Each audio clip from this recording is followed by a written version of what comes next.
Kita tidak pernah benar-benar tahu isi kepala orang. Kamu tahu perasaan itu. Seseorang berbicara kepadamu dengan nada biasa saja, tapi kamu merasa ada sesuatu yang tidak disampaikan. Tatapan matanya mengatakan sesuatu yang tidak diucapkan. Ekspresinya terlihat tenang, tapi kamu bisa merasakan bahwa pikirannya tidak sedang di tempat yang sama.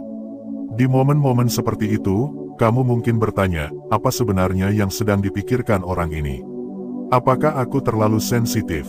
Atau, apakah naluriku benar? Jika kamu sedang menonton video ini sekarang, itu bukan sebuah kebetulan. Ada bagian dalam dirimu yang ingin mengerti lebih dalam. Bukan sekadar memahami orang lain di permukaan, tapi benar-benar ingin tahu bagaimana cara menghadapi manusia dengan cara yang tenang, sadar, dan tidak melelahkan. Kamu mungkin sering merasa salah paham dengan orang lain, atau justru merasa tidak dimengerti. Kamu mungkin pernah kecewa karena merasa terlalu cepat percaya, atau malah terlalu waspada hingga kehilangan koneksi yang tulus. Di tengah dunia yang serba cepat, kita semua diajak untuk menjadi pembaca pikiran.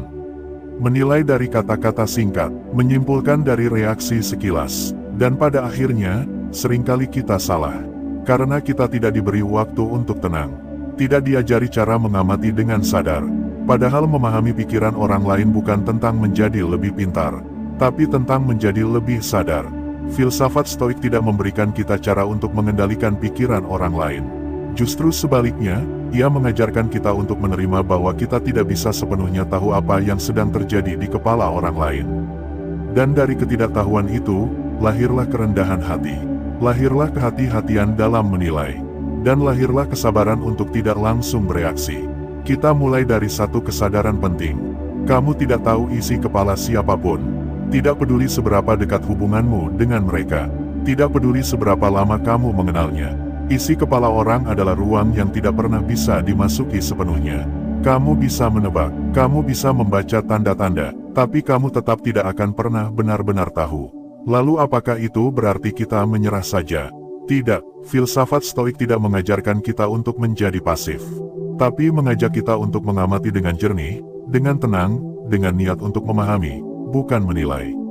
Karena kesalahan kita selama ini bukan karena kita tidak bisa membaca orang lain, tapi karena kita membaca mereka terlalu cepat, terlalu yakin pada tafsir kita sendiri, terlalu mengandalkan insting yang belum terasah dengan latihan kesadaran. Bayangkan kamu sedang berada di tepi danau. Airnya tenang, kamu bisa melihat dasar danau dengan sangat jelas. Tapi kemudian kamu melemparkan batu ke tengahnya. Air beriak, gambaran di bawah menjadi kabur. Begitulah pikiranmu saat kamu terburu-buru menilai. Saat kamu tidak tenang, kamu menciptakan riak sendiri dalam pikiranmu. Kamu mulai menafsirkan kata orang dengan emosimu. Kamu mulai menyusun cerita berdasarkan ketakutanmu. Dan kamu mulai mengambil kesimpulan dari luka lama, bukan dari kenyataan yang sedang terjadi. Disinilah pentingnya latihan pertama dalam stoikisme, tenang dulu. Sebelum kamu menilai orang lain, sebelum kamu menyimpulkan motifnya, sebelum kamu bereaksi, karena hanya dalam ketenangan, kamu bisa mulai mengamati. Dan hanya dari pengamatan yang jernih, kamu bisa mulai memahami.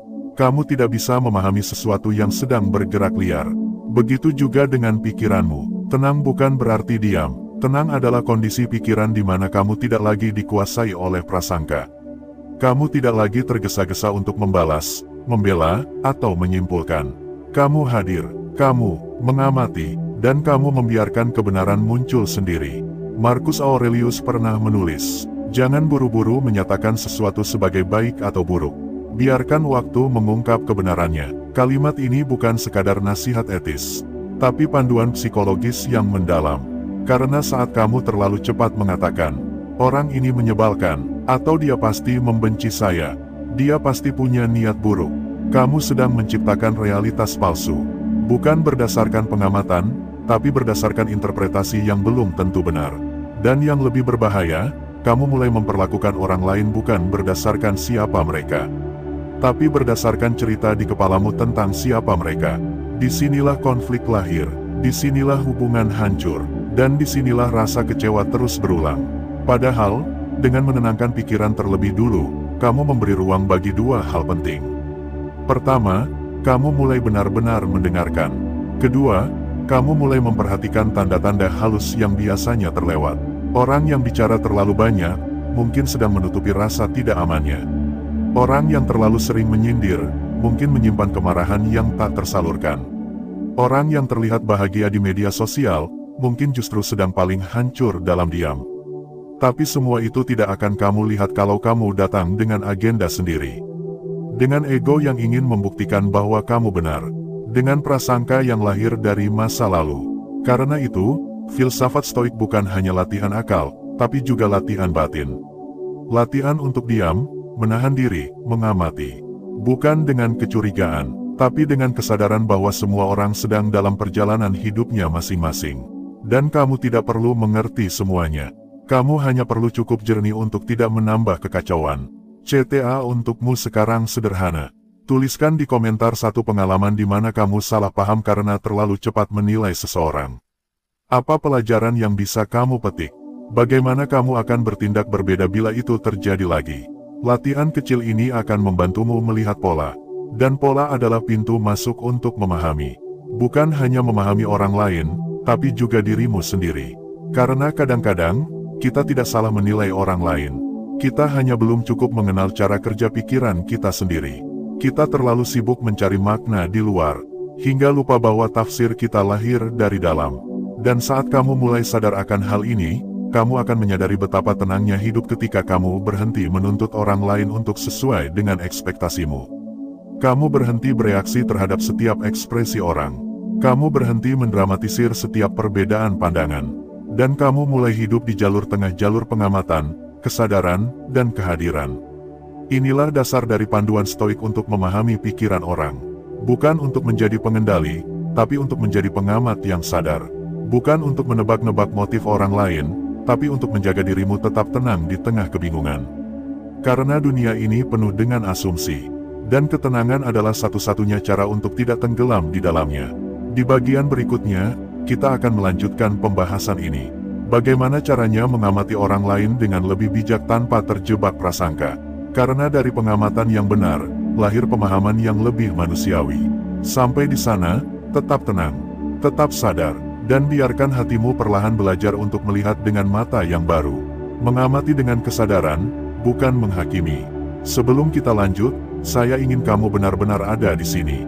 Bukan cuma menonton karena ingin tahu, tapi hadir dengan seluruh perhatianmu. Karena kalau kamu sampai di bagian ini, itu bukan kebetulan. Ada bagian dalam dirimu yang sedang mencari cara, bukan untuk memanipulasi orang lain, tapi untuk memahami manusia termasuk dirimu sendiri dengan jernih dan jujur. Kita hidup di dunia yang serba cepat. Banyak orang bicara, sedikit yang benar-benar mendengarkan. Banyak yang terlihat, tapi sedikit yang benar-benar diamati. Karena itu, salah satu kemampuan paling langka saat ini adalah mengamati dengan kesadaran. Bukan dengan prasangka, bukan dengan kesimpulan tergesa-gesa, tapi dengan hati yang tenang. Bayangkan kamu sedang duduk di kafe. Ada seseorang yang duduk di seberang meja. Matanya tak fokus, tangannya bermain dengan sendok. Ia terlihat tersenyum saat berbicara, tapi tubuhnya agak menegang. Apakah dia bahagia, atau sedang menyembunyikan kekhawatiran? Jawabannya tak bisa kamu tebak dari 1-2 sinyal. Tapi kamu bisa menangkap sesuatu, kalau kamu hadir sepenuhnya. Stoikisme mengajarkan kita untuk memisahkan apa yang bisa kita kendalikan dan apa yang tidak. Pikiran orang lain adalah sesuatu yang berada di luar kendali kita. Tapi perhatian dan pengamatan kita, itu sepenuhnya milik kita. Maka mulailah dari situ. Ketika kamu belajar mengamati seseorang, kamu sedang belajar menangguhkan penilaian. Kamu tidak buru-buru menyimpulkan. Kamu tidak langsung mengelompokkan orang ke dalam kotak, oh, dia pasti orangnya manipulatif. Atau, dia pasti sedang marah. Tidak, kamu belajar membiarkan sesuatu muncul apa adanya. Kamu menjadi saksi yang tenang, bukan hakim yang tergesa. Dan untuk bisa sampai ke titik itu, kamu perlu latihan hadir. Artinya, kamu tidak hanya mendengarkan isi kata-kata, tapi juga memperhatikan nada suara. Kamu tidak hanya melihat ekspresi wajah, tapi juga bahasa tubuh. Kamu memperhatikan jeda, intonasi, bahkan pilihan kata yang dipakai. Semua itu adalah bagian dari komunikasi manusia yang tak bisa dibaca dengan cepat. Kita sering terjebak pada satu kesalahan, mengira kita sudah tahu. Kita merasa sudah cukup membaca orang dari gaya bicaranya, dari gestur tubuhnya, dari sikapnya. Tapi seringkali, Itu bukan pemahaman, itu cuma penghakiman yang dibungkus keyakinan. Itulah sebabnya, amati dulu. Tunda penilaian. Jangan buru-buru memberi label, karena orang itu sedang menjalani pertarungan yang tak kamu lihat. Ada yang baru saja kehilangan seseorang. Ada yang sedang berusaha menutupi rasa malu. Ada yang mencoba tampil kuat karena trauma masa lalu yang belum sembuh. Dan semua itu tidak bisa terbaca kalau kamu cuma memakai pikiran, tanpa kehadiran. Amati juga dirimu saat mengamati orang lain. Apa yang kamu rasakan saat mereka bicara? Apa reaksi spontan yang muncul di dalam dirimu? Apakah kamu merasa tidak nyaman? Atau kamu merasa ingin segera membalas? Disitulah pelajaran terbesar sering terjadi. Karena reaksi kita terhadap orang lain seringkali lebih banyak bercerita tentang diri kita sendiri. Kamu akan mulai sadar bahwa mengamati itu bukan cuma soal memperhatikan orang lain, tapi juga memperhatikan dirimu saat memperhatikan orang lain. Kesadaran lapis ganda ini penting. Ini bukan trik, ini latihan mental, ini bentuk ketenangan yang aktif. Jangan buru-buru memahami orang, pahami dulu situasi di mana mereka berada. Lingkungan membentuk reaksi, pengalaman membentuk pertahanan diri. Tidak semua orang bisa menunjukkan pikirannya dengan jujur karena mereka tak pernah merasa aman untuk melakukannya. Dan itu bukan salah mereka. Ketika kamu mulai mengamati dengan cara ini, kamu akan melihat sesuatu yang lain. Bukan hanya perilaku, tapi motivasi di balik perilaku. Kamu akan mulai merasakan ada luka di balik kemarahan. Ada keraguan di balik kesombongan. Ada ketakutan di balik kontrol. Dan saat kamu menyadari semua itu, kamu tak lagi ingin menilai. Kamu mulai memahami. Ini bukan berarti kamu membenarkan segalanya. Tapi kamu berhenti, bereaksi dengan kebencian. Kamu tetap bisa bersikap tegas, tapi tanpa membakar diri dengan emosi. Kamu tetap bisa menjaga jarak, tapi tanpa dendam. Kamu bisa mengerti tanpa harus menyetujui. Dan itu adalah bentuk kematangan yang sangat dibutuhkan di zaman sekarang. Latihan mengamati ini juga bisa kamu terapkan dalam situasi sehari-hari. Misalnya saat sedang bicara dengan rekan kerja. Daripada langsung menanggapi isi ucapannya, coba perhatikan apa yang tak diucapkan. Apakah dia sedang defensif? Apakah dia terlihat terburu-buru? Apakah ada emosi yang belum selesai di dalamnya? Terkadang, yang tidak dikatakan justru lebih jujur daripada yang dikatakan. Dan kamu tak perlu mengatakan semua hasil pengamatanmu. Kamu hanya perlu menyimpannya sebagai bekal memahami. Dengan begitu, kamu tidak menjadi orang yang reaktif, tapi responsif. Kamu tak terbawa arus emosi orang lain, tapi tetap tenang di dalam arus itu. Disinilah kamu mulai mengerti apa yang disebut oleh para filsuf Stoik sebagai equanimity, ketenangan batin yang tidak tergoyahkan oleh keadaan luar. Kamu tetap bisa mengamati seseorang yang sedang marah tanpa ikut terbakar. Kamu tetap bisa mendengarkan seseorang yang sedang sedih tanpa ikut larut. Kamu tidak membentengi diri, tapi kamu juga tidak larut tanpa batas. Ini keseimbangan. Cobalah amati orang-orang terdekatmu, bukan untuk mencari kesalahan mereka, tapi untuk mengenali pola yang berulang. Adakah yang selalu merasa harus membuktikan dirinya? Adakah yang sering memotong pembicaraan? Adakah yang terlihat kuat, tapi sebenarnya mudah tersinggung? Semua itu memberi petunjuk tentang isi pikirannya.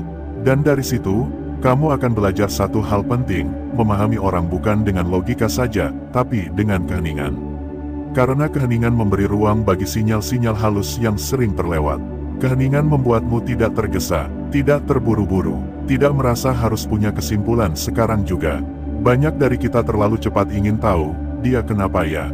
Apa maksudnya ya? Tapi kadang, jawaban itu akan muncul sendiri, kalau kamu cukup tenang untuk menunggu. Jadi, pelajaran besar dari bagian ini adalah, jangan buru-buru membaca pikiran orang. Belajarlah hadir, belajarlah mengamati, bukan untuk menilai, tapi untuk memahami. Bukan untuk mengontrol, tapi untuk memberi ruang. Karena saat kamu memberi ruang, orang akan mulai merasa aman. Dan saat mereka merasa aman, pikirannya akan muncul sendiri. Kita tidak butuh kemampuan supranatural untuk mengerti manusia. Kita hanya butuh ketenangan, kehadiran, dan latihan mengamati. Dan semua itu bisa kamu mulai sekarang juga. Kalau kamu merasa bagian ini menyentuh bagian dalam dirimu, coba tulis di komentar, apa pelajaran terbesar yang kamu dapat sejauh ini? Apa pola yang mulai kamu sadari dari dirimu sendiri, atau orang lain?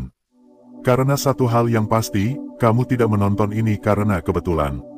Pasti ada bagian dalam dirimu yang sedang siap untuk lebih jernih, lebih tenang, dan lebih sadar. Dan bagian itulah yang akan terus kita latih di bagian berikutnya. Jangan kemana-mana, karena di bagian selanjutnya, kita akan masuk ke ranah yang lebih dalam, bukan hanya mengamati, tapi memahami struktur pikiran manusia secara stoik, kenapa seseorang berpikir seperti itu, dari mana asalnya, dan bagaimana kita bisa memetakan respons mereka dengan bijak. Sampai di sana, tetap tenang, tetap amati, dan terus hadir. Karena dengan begitu, kamu tak hanya mengerti orang lain, tapi juga perlahan mulai mengerti dirimu sendiri. Menguasai kepekaan dan membaca bukan dari kata, tapi dari pola. Sampai di titik ini, mungkin kamu mulai sadar bahwa memahami pikiran orang lain bukan tentang menjadi cenayang, tapi tentang menjadi pengamat yang jernih. Di bagian ini, kita akan masuk lebih dalam. Kita akan belajar mengenali pola pikir orang bukan dari kata-katanya saja, tapi dari sikap, logika berbicara, hingga cara mereka menghindar dari kejujuran diri sendiri. Kalau kamu masih menonton video ini hingga sekarang, itu bukan kebetulan. Ada sesuatu dalam dirimu yang sedang bangun. Sebuah sisi yang mulai sadar bahwa hidup bukan tentang bereaksi secara impulsif, tapi tentang mengerti, agar bisa memilih untuk merespons dengan bijak. Coba kamu pikirkan satu hal ini. Berapa banyak masalah dalam hidupmu yang muncul karena kamu terlalu cepat menilai orang? Dan berapa banyak masalah yang hilang ketika kamu mulai mengamati lebih dalam sebelum menarik kesimpulan?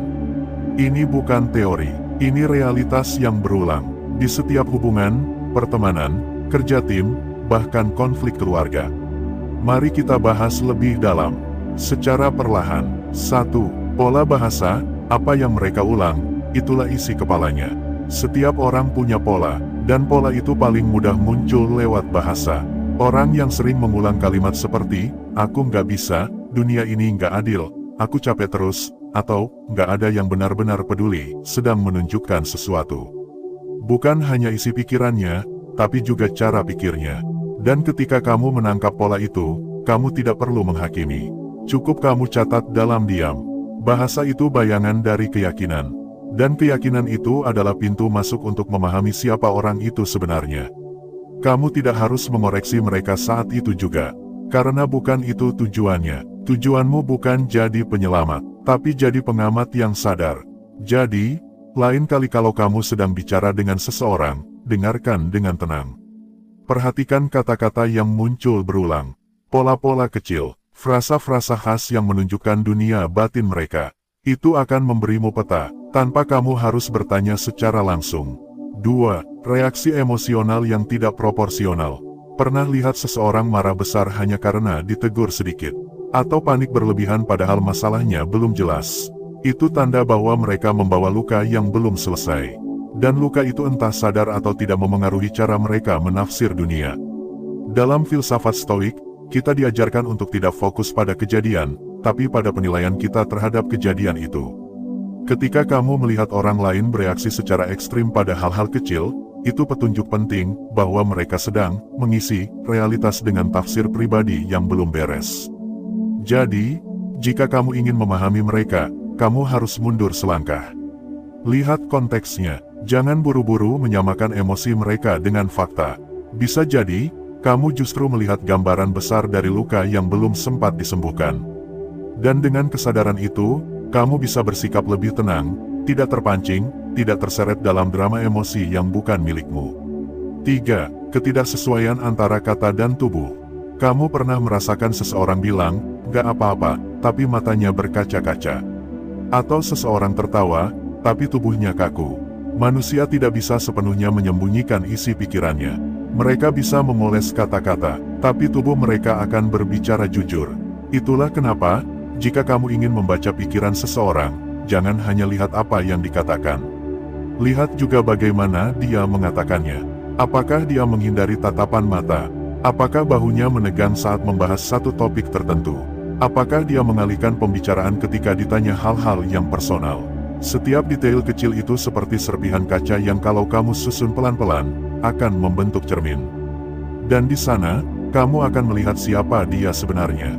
Bukan versi yang ingin dia tunjukkan, tapi versi yang sebenarnya ada di balik kata. Dan ketika kamu bisa membaca dari gestur, kamu akan lebih tenang dalam bersikap. Karena kamu tahu, apa yang kelihatan tidak selalu seperti yang terlihat. 4. Pola menghindar, diam itu bukan netral.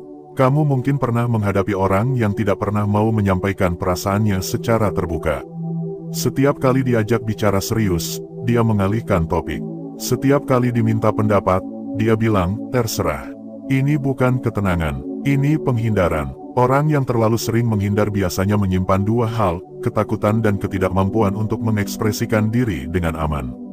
Dan ini penting untuk kamu pahami, diam itu juga bentuk komunikasi. Kalau kamu cukup peka, kamu akan tahu bahwa ada orang-orang yang justru sedang berteriak lewat keheningan. Jadi saat kamu berinteraksi dengan tipe seperti ini, jangan terlalu fokus pada apa yang mereka ucapkan. Tapi perhatikan pola-pola tidak hadir mereka. Apa yang selalu mereka hindari, disitulah kebenaran berada. Apa yang tidak mereka katakan, seringkali lebih penting dari yang mereka sampaikan. 5. Kejujuran itu terlihat dari konteks, bukan dari janji. Ada orang yang pandai berkata manis. Mengucapkan, aku bisa dipercaya, aku selalu jujur, aku akan berubah. Tapi di saat yang sama, perbuatannya tidak pernah sejalan. Ini pelajaran penting, integritas bukan dari janji, tapi dari pola yang konsisten. Jika kamu ingin memahami seseorang, jangan hanya nilai satu kejadian. Lihat polanya, apakah dia menepati ucapannya selama 6 bulan terakhir? Apakah dia tetap berkata jujur saat tidak ada yang melihat? Apakah dia bisa bertanggung jawab ketika salah, tanpa menyalahkan orang lain? Konsistensi adalah bentuk komunikasi paling jujur. Dan kamu bisa melihatnya, kalau kamu cukup sabar untuk tidak tertipu oleh kesan pertama. 6. Kepekaan dimulai dari dirimu sendiri. Semua ini, semua kemampuan mengamati pikiran orang lain, akan sia-sia kalau kamu sendiri belum jernih. Kalau kamu masih dipenuhi asumsi, luka lama, atau keinginan untuk dikagumi, maka pengamatanmu akan bias. Kamu hanya akan melihat apa yang ingin kamu lihat, bukan apa yang sebenarnya ada.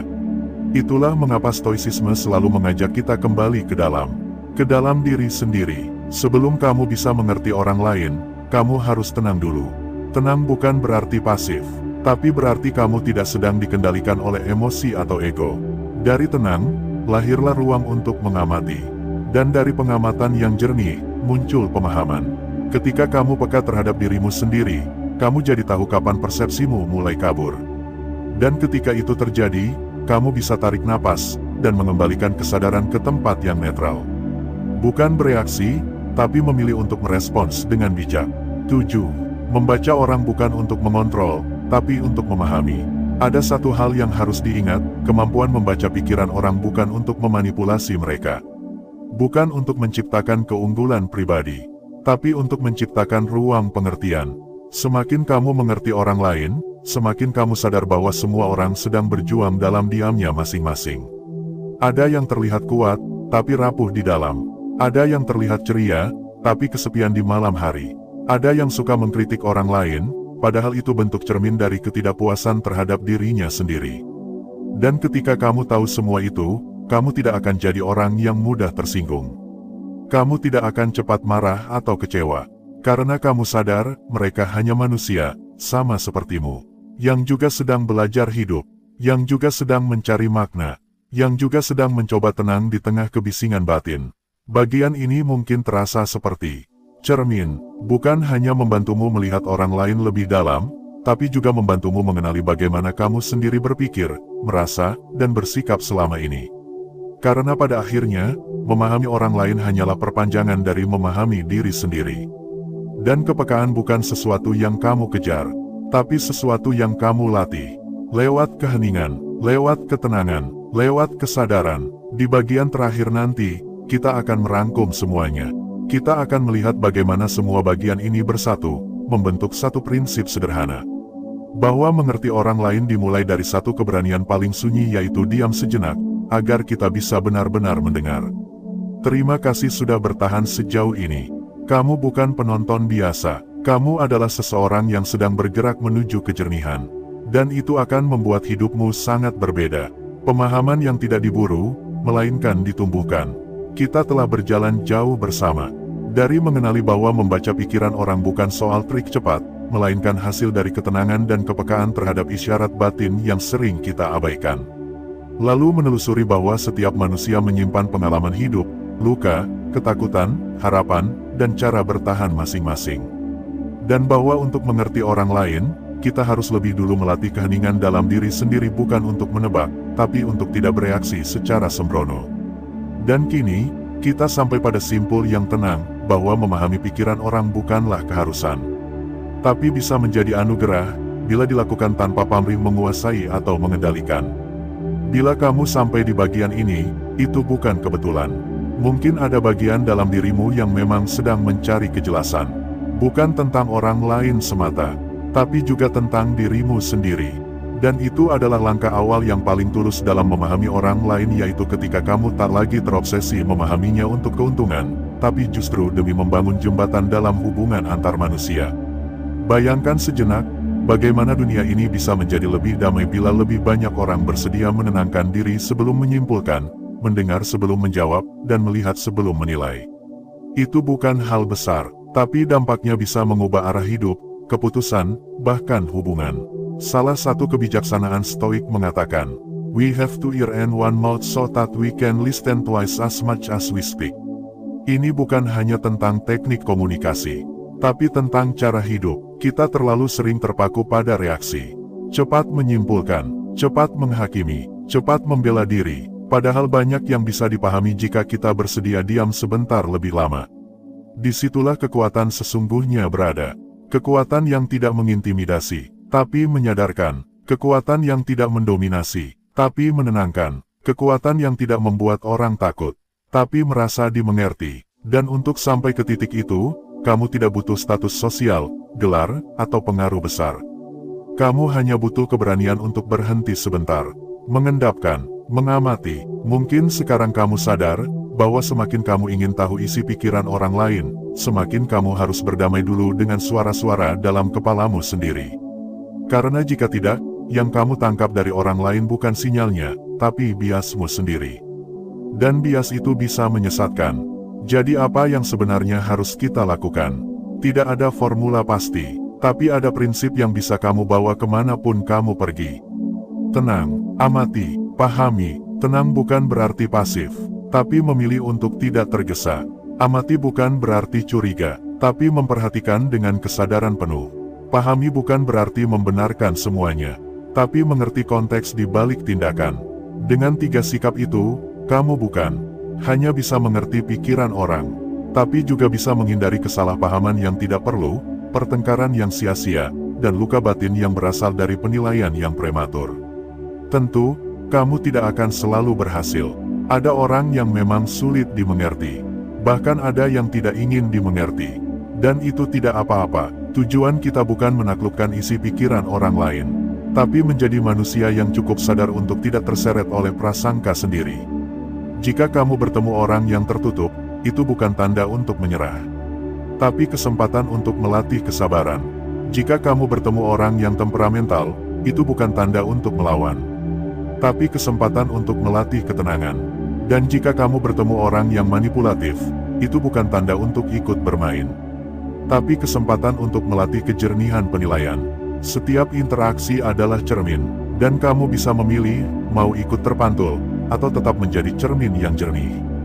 Banyak dari kita ingin memahami orang lain agar bisa menghindari rasa sakit. Tapi kebenaran yang sederhana adalah, memahami orang lain tidak selalu membuat segalanya mudah. Kadang, kamu tetap akan merasa kecewa, tetap akan merasa ditolak, tetap akan merasa tidak dimengerti kembali. Namun dengan sikap stoik, kamu akan memiliki satu keunggulan, kamu tidak akan bereaksi secara berlebihan. Dan itu akan menyelamatkanmu, menyelamatkan hubunganmu, menyelamatkan mentalmu, menyelamatkan energimu. Karena memahami orang lain bukan tentang membenarkan semuanya, tapi tentang memilih untuk tidak menyakiti balik, meski kamu punya kesempatan. Disitulah jiwa kuat ditempa, bukan di kemenangan atas orang lain, tapi kemenangan atas diri sendiri. Sekarang aku ingin mengajakmu kembali melihat ke dalam, bukan untuk mencari apa yang kurang, tapi untuk mengenali benih-benih ketenangan yang mungkin selama ini terabaikan. Apakah kamu sudah menjadi pendengar yang baik bagi dirimu sendiri? Apakah kamu memberi ruang bagi perasaanmu sendiri sebelum mencoba membaca perasaan orang lain? Apakah kamu bisa duduk dalam diam dan mendengarkan isi hatimu tanpa buru-buru menilai? Karena sebelum kamu bisa benar-benar memahami orang lain, kamu harus terbiasa hidup berdampingan dengan dirimu sendiri. Dan itu dimulai dari kejujuran yang sunyi. Mungkin kamu tidak akan langsung bisa membaca pikiran siapapun, tapi kamu akan lebih peka, lebih tenang, lebih bijaksana dalam merespons. Dan itu cukup. Kamu tidak perlu tahu segalanya tentang orang lain untuk hidup dengan damai bersama mereka. Kamu hanya perlu cukup kesadaran untuk tidak terseret oleh prasangka, cukup empati untuk melihat dari sudut pandang mereka, dan cukup keberanian untuk tidak ikut dalam drama yang tidak membangun. Dengan begitu, kamu tidak akan mudah tersinggung, tidak mudah curiga, dan tidak mudah kecewa. Dan di tengah dunia yang gaduh seperti sekarang, menjadi pribadi seperti itu adalah sebuah kekuatan yang langka. Sahabat Stoic Z, terima kasih sudah mendengarkan hingga akhir. Jika kamu merasa video ini membuka perspektif baru, bantu bagikan ke orang lain yang kamu rasa juga sedang membutuhkan kedamaian batin. Tulis di kolom komentar, pelajaran apa yang paling mengena buatmu dari keseluruhan video ini. Dan seperti biasa, jangan buru-buru meninggalkan video ini sebelum kamu duduk sebentar, menutup mata sejenak, dan merenungkan. Dalam seminggu ini, adakah momen di mana kamu terlalu cepat menyimpulkan isi hati orang lain? Adakah relasi yang bisa kamu perbaiki hanya dengan memilih untuk mendengar lebih dulu? Dan adakah suara dalam dirimu yang selama ini kamu abaikan, padahal ia ingin kamu diam sebentar dan mengerti? Stoik bukan tentang menjadi sempurna, tapi tentang terus memilih kesadaran dalam situasi yang tidak sempurna. Tenang, amati, pahami, dan terus tumbuh. Sampai jumpa di video berikutnya. Tetap waras, tetap sadar, dan tetap menjadi manusia yang melihat dunia dengan kejernihan. Ini adalah Stoic Z.